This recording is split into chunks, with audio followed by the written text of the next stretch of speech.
After almost a year of waiting since the last PvZ3 soft launch ended, we've finally been greeted with a brand new beta showcasing a new merging system, new plants, new zombies, and even social features. This video will go over everything I liked and disliked about the beta, along with suggestions on how it could improve. I've split this into sections to keep things organized. Gameplay, improvements, progression, levels, UI, social, art and music, monetization, and final thoughts. The concept of Plants vs. Zombies 3 Evolved is straightforward. Unlike previous entries where every plant had its own seed packet, some acted as natural evolutions of others, such as Snow Pea and Repeater being variants of Pea Shooter. In PvZ3, you evolve Pea Shooter by merging plants that share traits, allowing you to create those variations without having to select them individually. To make Repeater, you merge a Pea Shooter with another Pea Shooter. For new combinations like Solar Pea, you merge a Pea Shooter with a Sunflower. Compared to previous versions of PvZ3, this is easily the best one by far. The gameplay feels deeper and there's actual strategy in deciding which merges to prioritize. However, the shovel being removed hurts the experience. It's a fundamental part of PvZ, and without it, you can get stuck with merges in spots you don't want. Merging itself is fun, but my enjoyment drops because of 4 major factors: progression, levels, plant pass, and leveling. Before getting into what doesn't work, it's important to highlight what Evolved does right. This version is a big step up from the last soft launch, Welcome to Zomburbia. Evolved actually tries to innovate with its gameplay. Merging plants gives the game a unique identity, and while it still needs tuning, at least PopCap is experimenting again. Welcome to Zomburbia, by comparison, wasn't enjoyable at all. That version had 470 levels and only 17 plants, stretched so thin that you didn't unlock Puffshroom until level 420. Nice. It constantly interrupted gameplay with story segments that few players cared about, filled with awkward dialogue and flanderized characters. Zomburbian rules football. Zomburbian rules football. What kind of bogus, sussy, made-up sport is that? Combined with a 5-life system that punished experimentation, it became one of the most unmotivating PvZ games ever. For much of its lifespan, it even lacked core features like choosing your own seeds. It didn't arrive until a later update. Half the game felt like a tutorial rather than a real PvZ title. Thankfully, Evolved fixes most of that. There's no life system when you lose, a larger plant roster, and for a beta, a decent variety of zombies. The tutorial also ends after 10 levels, letting you play freely from there. It still needs refinement, but it finally feels like a proper step forward for PvZ3. Progression is painfully slow. After finishing the tutorial, the game stops giving tools to level up or unlock merges. Once you finish your daily opportunities, you're stuck waiting until the next reset. Someone who plays for 1 hour and someone who plays for 7 will have roughly the same progress if they both log in daily. Plants are unlocked through seed packets, which come from the Zen Garden and grab bags. The Zen Garden doesn't provide enough for steady progress, and grab bags are rare. You don't unlock plants by completing levels only through seed packets.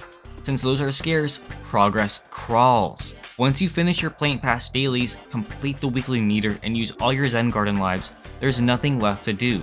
The Zen Garden limits you to about 7 plants per day and requires odd jobs to earn resources like water, bug spray, and fertilizer. Odd jobs aren't playable yet, but the concept seems to be short microgames. The problem is that it feels disconnected from PvZ. Previous entries had minigames that mixed PvZ mechanics with other genres, while this looks like PopCap is inserting unrelated gameplay. If PopCap really wants to incorporate other games into PvZ3, they should take inspiration from their existing games. Imagine odd jobs inspired by Bejeweled, Zuma, Chuzzle, or Heavy Weapon. Those would fit thematically and appeal to longtime PopCap fans. Another issue comes from grab boxes. They only offer seeds for a select few plants. If you're trying to level or unlock one that isn't included, you're out of luck. You'll need to wait for a box that has it. This design makes acquiring merges feel like a grind, and it borders on pay to win, especially when the paid plant pass provides every plant seeds in large amounts, often 60 or 100 at a time. Unlocking new merges also feels unnecessarily drawn out. You must unlock the base plant, then each individual merge, and upgrade every plant separately. It's far too many layers for a single system. Unlocking the main plant should give access to all its recipes. The current structure ruins pacing and makes continuing feel unrewarding. PvZ3 levels are still too short and lack depth. The 2024 version advertised bite-sized stages, and that's still the case. Most can be completed in under 3 minutes. There are 200 levels, and all of them feel identical with other ones. Levels are often cluttered with unusable tiles, making it feel like you're losing to the layout rather than the zombies. You can only bring 5 plants into a level, which quickly becomes repetitive. Many zombies have specific counters, so you end up reacting to each stage rather than building your own strategy. For example, I need a sun producer, so I bring sunflower. Screen door zombie requires cabbage bolt, volcanologist zombie needs bok choy, volcano stage, so I need umbrella leaf, add a staller, and my entire setup is decided for me. Older games had similar counters, like using cactus for balloon zombie, but there were still enough seed slots to experiment. That flexibility is gone here. Limiting plant slots makes sense to reduce excessive merging, but 5 feels too restrictive. 6 or 7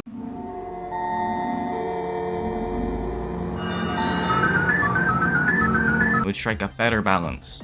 The bigger issue is that these levels barely feel like levels at all. They end so quickly that there's no build-up or escalation. This has been a problem since the 2021 betas. It's even faster now because zombies start spawning immediately, removing the short grace period that used to let you set up your sunflowers. Since levels are so brief, you rarely have the time to build proper defenses or reach tier 3 merges. The pace doesn't allow for natural growth. In earlier PvZ games, you gradually expanded your sun economy and strengthened your defense. Here, you're mostly reacting to what's on screen, not planning ahead. The first 10 tutorial levels are handcrafted and introduce new mechanics effectively, leaving a strong first impression. After that, the game becomes a repetitive cycle. The only thing that changes is zombie variety, which is already limited.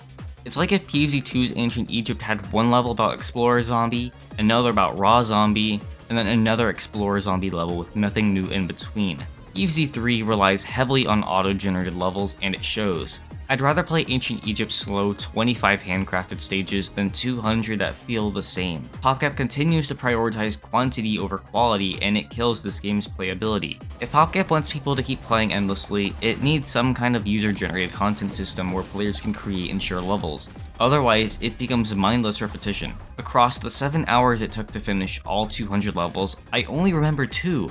The tutorial and the final one. Another long-standing problem is how waves function. In the older PvZ games, waves had a type of health system. Each wave had a set total of zombie HP, and defeating zombies would deplete that total. Once about half the wave was defeated, the next one would begin, creating a natural rhythm and letting players control pacing.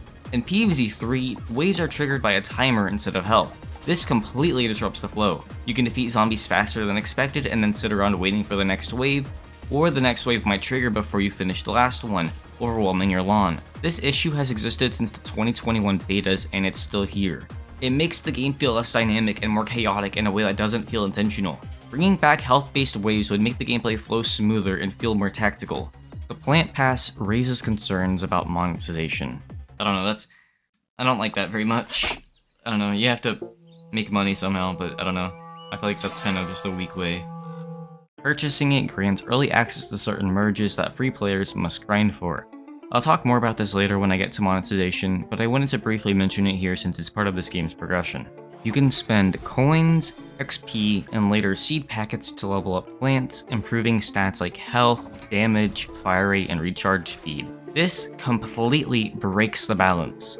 Tier 1 plants can end up stronger than level 1 Tier 2 plants, making merges feel a little bit pointless. To compensate, zombies receive stat buffs later in the game, such as more health or faster eating. This doesn't make things harder in a meaningful way, it just makes enemies take longer to kill. That kind of artificial difficulty isn't engaging. You can also level up tier 1 plants that you'll immediately merge away. The best solution would be to remove leveling altogether. Merges already serve as stronger upgrades, so the leveling system only adds a necessary grind. Visually, I like the UI. The halftones and color palette look great, but the layout needs work. In PvZ 1, you could view the zombie lineup and choose your seeds in the same menu. Everything was visible at once. Here you can only see a few high-level threats. Changing your plant lineup hides that information, forcing constant back and forth. Upgrading plants is also tedious. You can only level one at a time and the animations drag on. There should be bulk upgrading or an option to skip animations. The social system is the strongest addition and shows the most potential. Being able to create endgame communities where players can work together feels refreshing. No PvZ tower defense game before has had genuine multiplayer interaction beyond leaderboards. Currently, it's very limited. Communities are capped at 24 players and all you can do is contribute to the weekly meter for shared rewards. There is a ton of potential here. PopCap could add endgame chat, more team events, resource sharing, and community battles. Raising the cap to 50 players would also help the feature feel more alive. The art style has divided players. Many wish PopCap had gone with the pink-coated comic look, which admittedly had more charm. Still, I don't mind this version. It's consistent with the art already made for previous builds, so keeping it made sense. Presentation, however, is rough. There's no anti-aliasing, which leaves edges jagged, and the pixel crawl during animation is distracting. The music is another weak point. It feels generic and lacks the charm of classic PvZ. The tracks sound like stock music rather than original compositions. This has been an issue since 2019 and it's still unaddressed.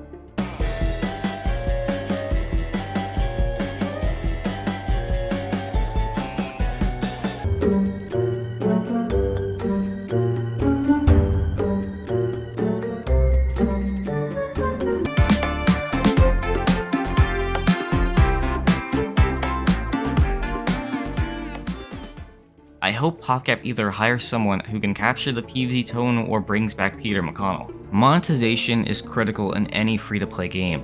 It needs to feel fair to players while keeping the game sustainable. Right now, PvZ 3 leans too heavily towards pay-to-win. Progression is slow, and gems, the premium currency, can only be purchased with real money. Gems are used to speed up basic tasks. The Plant Pass also gives far better rewards that directly impact progress, giving paying players a clear advantage. It's still a beta, so systems might change, but this direction is worrying. Unlocking merges is also frustrating. You'd expect unlocking a base plant to give access to all its recipes, but instead each merge must be unlocked separately. I'd give the game a 5 out of 10 right now. That might sound harsh considering the potential here, but the current state is rough. It starts strong and immediately falls flat once the handcrafted levels end. The inclusion of monetization and a beta where all progress will be deleted in a month is absurd. Charging players $10 for temporary rewards that vanish at reset makes no sense. Monetization overall is too grindy and repetitive, and leftover UI still references a remove ads option for PvZ 2. We already saw how that changed from a one-time purchase to a subscription model. PopCap needs to make PvZ 3 welcoming to new players again the way PvZ 2 once was. Because PvZ Fusion is always in the background. That fan game has no ads, no microtransactions, and no battle pass. The only way PvZ 3 can truly stand on its own is by focusing on what fan projects can't offer, features like official online systems and social communities. If PopCap doesn't lean into those strengths, players will move on to fan content and EA gains nothing. We've already seen this happen with PvZ 2 and projects like Reflourished and Gardenless.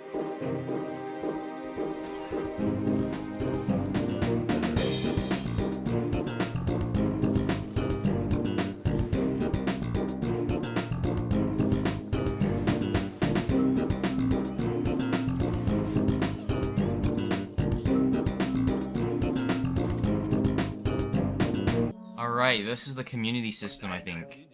Nightcap Goons, what?!